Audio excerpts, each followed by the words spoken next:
Anda masih menyaksikan liputan 6 SCTV Daerah Jawa Timur. Saudara ditinggal pergi, rumah di Madiun ludes terbakar.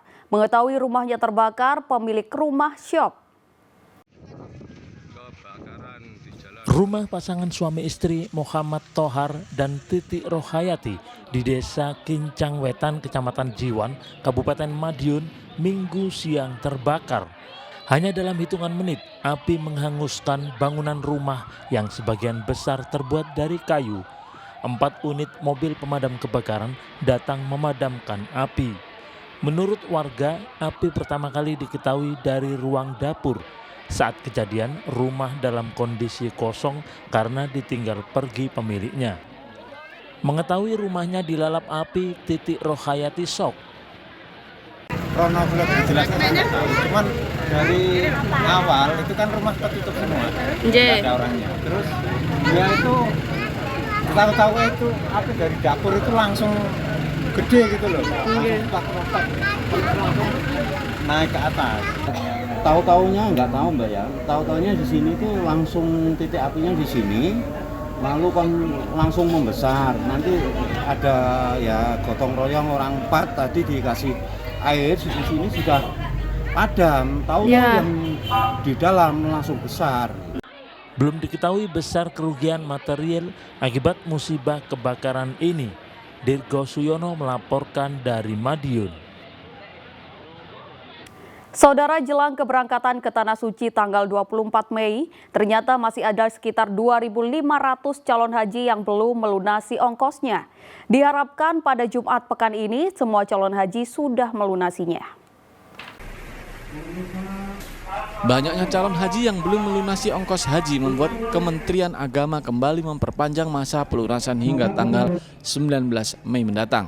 Padahal sebenarnya calon haji wajib melunasi biaya haji pada tanggal 5 Mei lalu.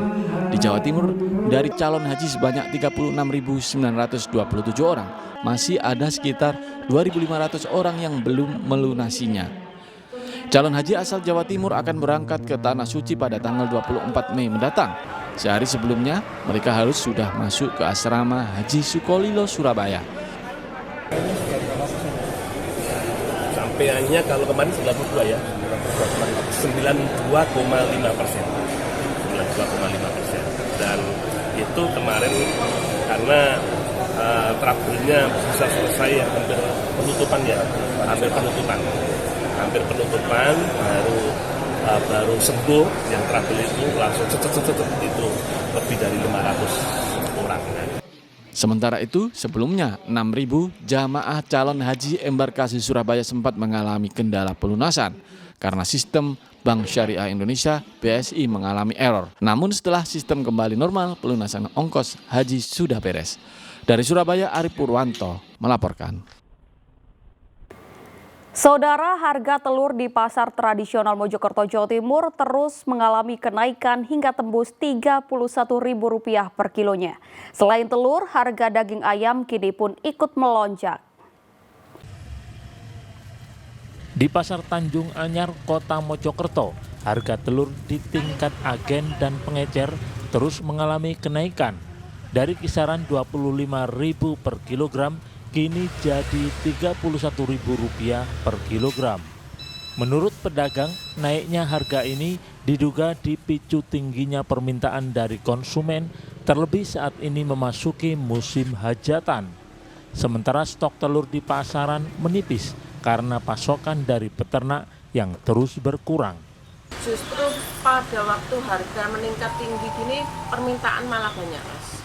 Soalnya memang banyak orang punya hajatan itu memerlukan telur, akhirnya harga melonjak. Stok dari kandang kan kurang. Ya. Itu harganya seperti apa ini? Mulai dari Lebaran sampai sekarang terus merangkak naik. Naiknya harga telur saat ini sangat dikeluhkan masyarakat, terutama para penjual makanan. Ya, enggak tiap hari, cuma ya sering ya 3 kilo, ya 4 kilo. Buat apa sih Pak itu Pak? Ya? Buat apa sih Pak? Warung. Oh, warung. Ya. Merasa kesulitan Pak kalau harga telur naik seperti itu? Oh iya, kalau naik ya kesulitan. Belanjanya enggak muter uang. Seiring naiknya harga telur, harga daging ayam juga turut melonjak. Saat ini daging ayam dijual Rp37.000 dari sebelumnya Rp35.000 per kilogram. Naik terus. Berapa sampai naiknya, Pak? 2.000 per kilo. Memang sebelumnya berapa sih, Pak?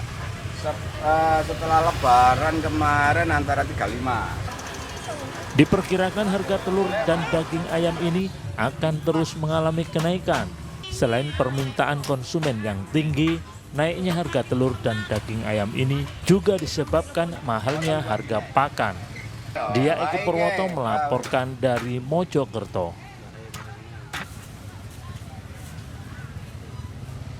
Kita beralih ke informasi lain, Saudara. Jelang laga final sepak bola SEA Games, orang tua Rizky Ridho, Kapten Timnas Indonesia U22, mengajak masyarakat Indonesia berdoa agar Timnas menumbangkan Thailand dan meraih medali emas setelah 32 tahun penantian. Setiap hari orang tua Rizky Ridho selalu berkomunikasi dan memberikan semangat agar terus berjuang maksimal demi bangsa dan negara. Selasa malam, Timnas U22 Indonesia akan menjalani laga final sepak bola SEA Games menghadapi tim Thailand di Stadion Olimpik Phnom Penh, Kamboja. Timnas Indonesia diharapkan bisa kembali meraih emas SEA Games yang sudah 32 tahun tidak berhasil diraih. Tak terkecuali bagi orang tua Kapten Timnas U22 Rizky Ridho, warga kampung Jalan Simo Gunung Kramat Barat, Surabaya. Ia mengajak seluruh masyarakat Indonesia berdoa untuk kemenangan Timnas. Suyoto, ayah Rizky Ridho, mengatakan setiap hari dirinya memberikan semangat kepada sang anak untuk berjuang maksimal membela bangsa dan negara. Suyoto mengaku Rizky Ridho setiap hari selalu meminta doa restu saat akan bertanding. Setiap hari masih memberikan motivasi, semangat video call gitu, Pak? Selalu dia pas kita sebetulnya selalu menunggu telepon dari dia. Jadi karena di sana ada kegiatan apa kan kita tidak tahu.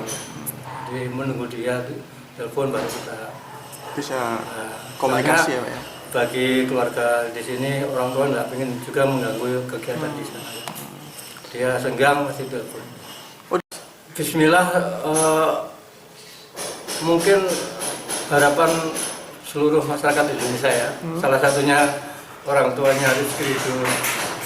Bismillah, mudah-mudahan emas bisa diraih Timnas U22 tahun ini. Amin. Rencananya warga di kampung Rizky Ridho akan menggelar nonton bareng final sepak bola SEA Games antara Indonesia menghadapi Thailand pada Selasa malam. Rahmat Hidayat melaporkan dari Surabaya. Tradisi tebu manten menikahkan 2 batang tebu menandai dimulainya musim giling. Simak selengkapnya usai jeda. Liputan 6 SCTV Daerah Jawa Timur akan segera kembali.